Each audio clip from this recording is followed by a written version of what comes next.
यक्षिणियाँ ऐसी दिव्य शक्ति मानी जाती है जिन्हें शास्त्रों में उपदेश का स्थान प्राप्त है। कहा जाता है कि इनकी साधना से साधक को काम, धन और शौर्य की प्राप्ति हो सकती है।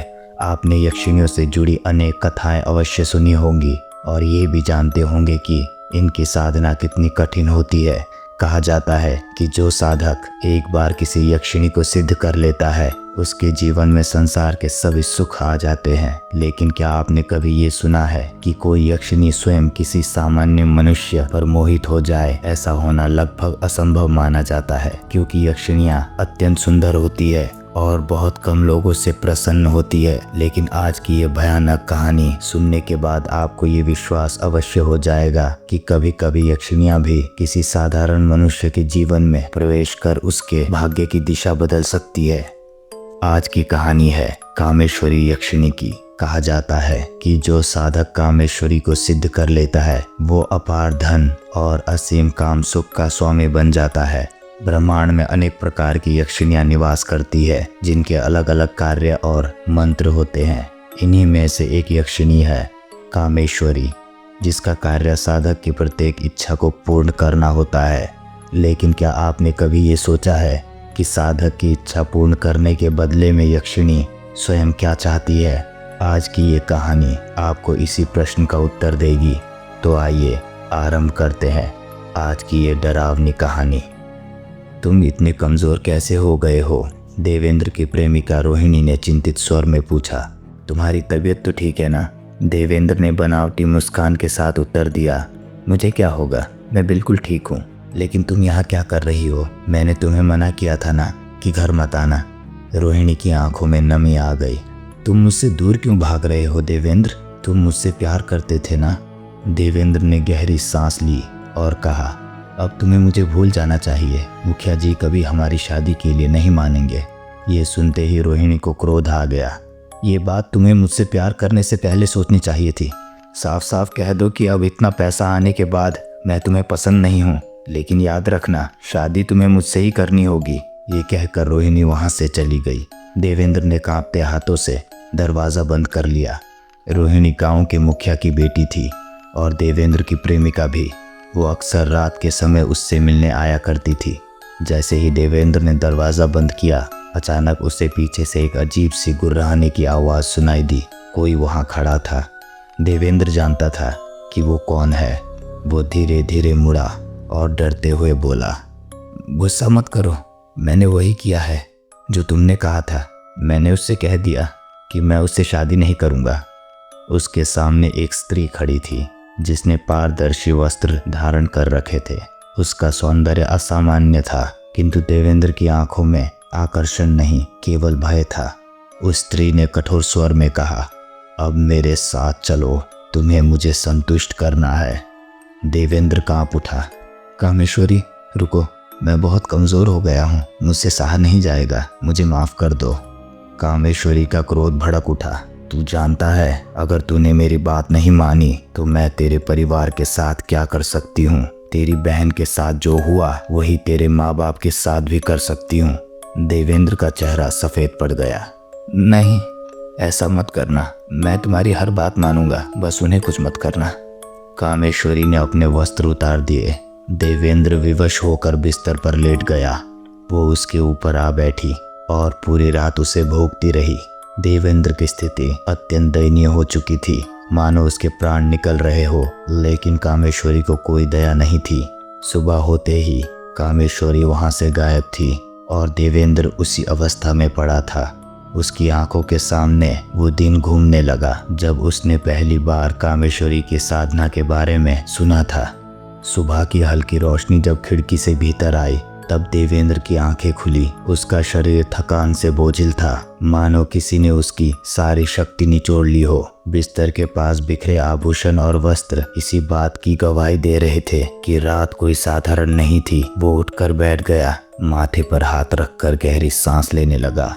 मन में भय, अपराध बोध और असहायता तीनों एक साथ उमड़ रहे थे। उस दिन वो बाहर नहीं निकला। गांव में यही चर्चा फैल गई थी कि देवेंद्र की किस्मत अचानक पलट गई है। वहीं देवेंद्र जो कुछ महीने पहले तक अपनी जमीन बचाने की सोच रहा था, अब बिना किसी चिंता के लेन देन कर रहा था। किसी को समझ नहीं आ रहा था कि ये चमत्कार कैसे हुआ। रात होते ही कमरे का वातावरण फिर से बदलने लगा। दीपक की लौ बिना हवा के डगमगाने लगी। देवेंद्र जान गया वो आने वाली है। कामेश्वरी फिर से उसके सामने प्रकट हुई। उसका स्वर शांत था, पर उस शांति के भीतर अधिकार और चेतावनी दोनों छिपे थे। उसने दोहराया कि वचन केवल कहने के लिए नहीं होते, उन्हें निभाया जाता है। दिन बीतते गए, धन बढ़ता गया, पर देवेंद्र का मन हल्का नहीं हुआ। वो अंदर से टूटता जा रहा था। उसका शरीर दुर्बल हो गया, आंखों के नीचे काले घेरे गहरे हो गए। गांव के लोग उसकी समृद्धि देखते थे, पर उसकी हालत कोई नहीं देख पाता था। इधर रोहिणी का मन अशांत था। देवेंद्र का बदला हुआ व्यवहार उसे चुभने लगा था। अब पहले जैसा नहीं रहा था, ना वही अपनापन, ना वही सहजता। एक रात अवसर पाकर वो फिर उसके घर पहुंची। उस मुलाकात ने देवेंद्र को भीतर तक हिला दिया। उसे एहसास हो गया कि उसने जो वचन दिया था वो टूट चुका है। उसी रात आकाश में बादल घिर आए। कामेश्वरी का प्रकट होना इस बार पहले से कहीं अधिक भयानक था। उसका स्वर कठोर था और उसकी आंखों में क्रोध स्पष्ट था। देवेंद्र ने क्षमा मांगी, गिड़गिड़ाया, पर उसे समझ आ गया था कि हर गलती की कीमत होती है। चेतावनी के साथ एक ऐसी सजा मिली जो जीवन भर उसे उसकी भूल याद दिलाने वाली थी। कामेश्वरी का आग्रह भी कठोर हो गया। वो अब केवल साथ नहीं बल्कि पूर्ण अधिकार चाहती थी। देवेंद्र की स्वतंत्रता समाप्त हो चुकी थी। हर रात उसके लिए एक परीक्षा बन जाती और हर सुबह एक नए डर के साथ आती। घर परिवार पर आए संकट ने देवेंद्र को भीतर से तोड़ दिया। उसे पहली बार साफ साफ दिखने लगा कि धन और इच्छाओं की पूर्ति के बदले उसने क्या खो दिया था, अपनी शांति, अपने लोग और अपना भविष्य। आखिरकार एक दिन जब उसे लगा कि अब कोई रास्ता नहीं बचा है, उसने एक कठोर निर्णय लिया। वो जानता था कि वो जिस बंधन में फंस चुका है उससे जीवित निकलना संभव नहीं। जंगल की ओर बढ़ते हुए उसके कदम भारी थे, पर मन में एक अजीब सी शांति भी थी। कम से कम अब ये सब समाप्त होने वाला था। काम और धन की असीम चाह ने उसे वो सब दिया जिसकी उसने कल्पना की थी, लेकिन बदले में उससे उसका जीवन छीन लिया। जंगल की उस राह पर चलते हुए देवेंद्र के कदम लड़खड़ा रहे थे। रात गहराती जा रही थी। चारों ओर सन्नाटा था, केवल झिंगुरों की आवाज और दूर कहीं उल्लुओं की हुक उस सन्नाटे को और भी भयानक बना रही थी। उसके हाथ में पकड़ी रस्सी ठंडी लग रही थी, जैसे उसे पहले ही उसके निर्णय का एहसास हो गया हो। वो जिस पीपल के पेड़ के नीचे पहुंचा वही पेड़ था जहां कभी उसने यक्षिणी की साधना के बारे में पहली बार सुना था। वही चौराहा, वही वातावरण, बस फर्क इतना था कि तब उसके मन में लालच था और अब केवल पश्चाताप। उसने पेड़ की ओर देखा और मन ही मन में बुदबुदाया, अगर सच में कोई देवता है तो मुझे माफ कर देना। लेकिन उस अंधेरे में उत्तर देने वाला कोई नहीं था। जैसे ही उसने रस्सी बांधने के लिए हाथ ऊपर उठाया, अचानक हवा तेज हो गई। पत्तियां जोर जोर से सरसराने लगी। देवेंद्र का शरीर सिहर उठा। वो जान गया वो आ चुकी है। कामेश्वरी उसके सामने प्रकट हुई। इस बार उसका रूप पहले जैसा ही था। उसका सौंदर्य अब मोहक नहीं, भयानक लग रहा था। आंखों में क्रोध की जगह ठंडा उपहास था। उसने धीमी हंसी हंसते हुए कहा, तू सोच रहा था कि मरकर मुझसे बच जाएगा। देवेंद्र के हाथ से रस्सी छूट गई। मुझे छोड़ दो, मैंने बहुत बड़ी भूल कर दी। मैंने लालच में आकर तुम्हें बुलाया, अब कुछ नहीं चाहिए मुझे। कामेश्वरी आगे बढ़ी। उसकी आवाज़ अब गूंजने लगी थी, जिस शक्ति को तूने बुलाया उसे छोड़ना तो बस में नहीं है। मैं तेरे कर्मों का परिणाम हूँ। देवेंद्र रो पड़ा। तो मेरे माँ बाप को छोड़ दो, मेरी वजह से उन्हें सजा मत दो। कामेश्वरी कुछ पल के लिए चुप रही, फिर उसने कहा, यही तो सबसे बड़ा ब्रह्म है देवेंद्र। तू समझता है कि सब कुछ तेरे हाथ में है, लेकिन जब तूने साधना शुरू की थी उसी क्षण से तू अकेला नहीं रहा। उसके बाद उसके शब्द देवेंद्र के भीतर उतरते चले गए। उसे अपने जीवन की हर वो रात याद आने लगी जब उसने केवल धन और भोग के बारे में सोचा था। रोहिणी का चेहरा, उसकी बहन की हंसी, माँ बाप की सादगी, सब उसकी आंखों के सामने घूम गया। मैंने सब खो दिया। वो फूट फूट कर रोने लगा। कामेश्वरी ने पहली बार अपने स्वर को थोड़ा नरम किया। हर साधक सही सोचता है जब बहुत देर हो चुकी होती है। फिर अचानक उसका स्वर फिर कठोर हो गया। तेरी मृत्यु से ये सब समाप्त नहीं होगा। तेरा भय, तेरा पछतावा, यही तेरी सजा है। देवेंद्र ने सिर उठाकर देखा। तो फिर रास्ता क्या है? कामेश्वरी ने उसकी ओर देखा, मानो किसी पुराने निर्णय को याद कर रही हो। रास्ता है, लेकिन उसकी कीमत भी उतनी ही भारी है जितनी तेरी साधना की इच्छा थी। उस रात जंगल में क्या हुआ ये कोई नहीं जानता। अगली सुबह गांव के कुछ लोग जब उस पीपल के पेड़ के पास पहुंचे तो वहां ना तो देवेंद्र था, ना उसकी लाश। केवल जमीन पर गिरे हुए कुछ पुराने आभूषण और एक टूटी हुई रुद्राक्ष की माला पड़ी थी। गांव में धीरे धीरे ये चर्चा फैल गई कि देवेंद्र कहीं चला गया है। कुछ लोग कहते थे वो शहर भाग गया, कुछ कहते थे वो पागल हो गया था। लेकिन बुजुर्गों की आंखों में एक अलग ही भय था। वे जानते थे कि कुछ कहानियां अधूरी नहीं होती, वो बस अगली चेतावनी बन जाती है। आज भी उस चौराहे के पास से गुजरते समय लोग रात में रुकते नहीं है। कहा जाता है कि अमावस्या की रात वहां किसी के पायल की धीमी आवाज सुनाई देती है और कभी कभी किसी युवक को ऐसा महसूस होता है जैसे कोई अदृश्य शक्ति उसके कान में फुसफुसा रही हो। इच्छा सोच समझ कर करना, क्योंकि हर इच्छा की एक कीमत होती है। देवेंद्र के गायब होने के बाद गांव में अजीब सी खामोशी छा गई थी। लोग ऊपर से भले ही सामान्य दिखते हों, लेकिन भीतर ही भीतर हर कोई सहमा हुआ था।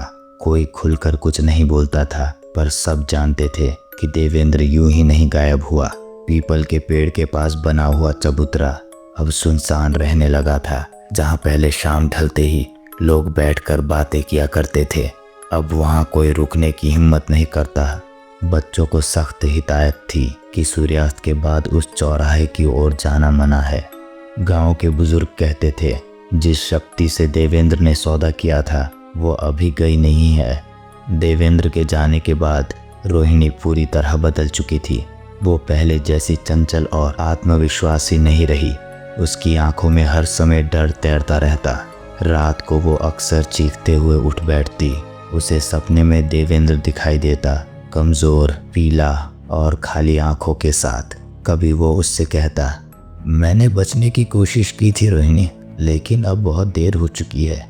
एक रात रोहिणी ने अपनी माँ को बताया कि उसे सपने में एक औरत दिखाई देती है, बहुत सुंदर, लेकिन आंखों में अजीब सा खालीपन, और औरत के पैरों में पायल होती है और वो हंसते हुए कहती है, जिसने मुझे देखा है वो मुझसे बच नहीं सकता। माँ ने इसे उसका वहम समझकर अनदेखा कर दिया, लेकिन रोहिणी जानती थी ये सिर्फ सपना नहीं। करीब 1 महीने बाद उसी चौराहे पर फिर से एक अघोरी की टोली दिखाई दी। इस बार वे साधना करने नहीं आए थे, बल्कि किसी को ढूंढ रहे थे। उनके साथ वही गुरु था, गंभीर चेहरा, राख से लिपटा शरीर और आंखों में असामान्य तेज। गांव वालों ने जब उन्हें देखा तो डर के मारे किसी ने पास जाने की हिम्मत नहीं की। आखिरकार मुखिया ने आगे बढ़कर पूछा, बाबा आप लोग फिर यहाँ कैसे? अघोरी गुरु ने पीपल के पेड़ की ओर देखते हुए कहा, यहाँ एक साधक ने वो शक्ति जगा दी है जिसे जानना नहीं चाहिए था। मुखिया के चेहरे का रंग उड़ गया। क्या देवेंद्र? गुरु ने बीच में ही बात काट दी। देवेंद्र अब साधारण मनुष्य नहीं रहा, वो उस यक्षिणी से बन चुका है। गुरु ने बताया कि कामेश्वरी जैसी यक्षिणी केवल साधक तक सीमित नहीं रहती। यदि साधक कमजोर पड़ जाए तो वो उसके आसपास के लोगों पर भी प्रभाव डालने लगती है। जिसने साधना की थी वो तो चला गया, गुरु ने कहा, लेकिन जिसने उसे प्रेम, लालच और इच्छा दी वो अभी यहाँ है। ये सुनकर रोहिणी का शरीर कांप गया। उसे ऐसा लगा जैसे किसी ने उसका नाम बिना बोले पुकार लिया हो। उसी रात गांव में एक और घटना घटी। एक युवक जो अक्सर देवेंद्र के घर के आसपास मंडराता रहता था, अचानक बेहोश अवस्था में पीपल के पेड़ के नीचे मिला। जब उसे होश आया तो वो बार बार एक ही बात कह रहा था, वो मुझे बुला रही थी, कह रही थी कि मैं उससे शादी करूं। उसके गले पर नाखूनों के निशान थे, जैसे किसी ने उसे कसकर पकड़ा हो। अघोरी गुरु ने उसे देखकर सिर हिलाया। ये तो बस शुरुआत है। डर के मारे रोहिणी आखिरकार अघोरी गुरु के पास पहुंची। रोते हुए उसने सब कुछ बता दिया, देवेंद्र की साधना, वचन और वो रात जब उसने अनजाने में वो वचन तोड़वा दिया था। गुरु ने गहरी सांस ली। कामेश्वरी ने देवेंद्र को नहीं चुना था, उसने तुम्हें चुना है। रोहिणी सन्न रह गई। गुरु बोला, देवेंद्र तो बस एक माध्यम था, अब उसकी जगह कोई और चाहिए। अचानक मंदिर की घंटी अपने आप बजने लगी। हवा भारी हो गई और कहीं दूर से पायल की वही जानी पहचानी आवाज गूंज उठी। क्या रोहिणी कामेश्वरी की अगली शिकार बनेगी? क्या अघोरी गुरु उस यक्षिणी को वापस बांध पाएगा, या फिर देवेंद्र की तरह एक और जिंदगी लालच और इच्छा की भेंट चढ़ जाएगी? लेकिन कहानी यहीं खत्म नहीं होती। जिस रात रोहिणी अघोरी गुरु के सामने खड़ी थी, उस रात गांव के बाहर वाले पीपल के पेड़ के नीचे किसी ने एक स्त्री को देखा। वही पारदर्शी वस्त्र, वही पायल की आवाज, लेकिन इस बार वो देवेंद्र नहीं, किसी और का नाम ले रही थी। अघोरी गुरु ने सिर्फ इतना कहा, अगर अब देर हो गई तो अगली सुबह एक और लाश मिलेगी। अब सवाल ये है, क्या देवेंद्र सच में मर चुका है या वो अभी भी कामेश्वरी के बंधन में है? क्या रोहिणी अगली शिकार बनने वाली है, या फिर अघोरी गुरु के पास ऐसा कोई उपाय है जो इस यक्षिणी को हमेशा के लिए रोक सके? इन सवालों के जवाब मैं अगली वीडियो में बताऊंगा, लेकिन उससे पहले मुझे ये जानना है, क्या आप इस कहानी का अगला हिस्सा सुनना चाहते हैं? कमेंट में लिखिए एपिसोड 2, और अगर कमेंट ज़्यादा आए तो अगली एपिसोड बहुत जल्द आपके सामने होगी, क्योंकि कुछ कहानियाँ सुनी नहीं जाती, वो खुद आपको बुलाती है।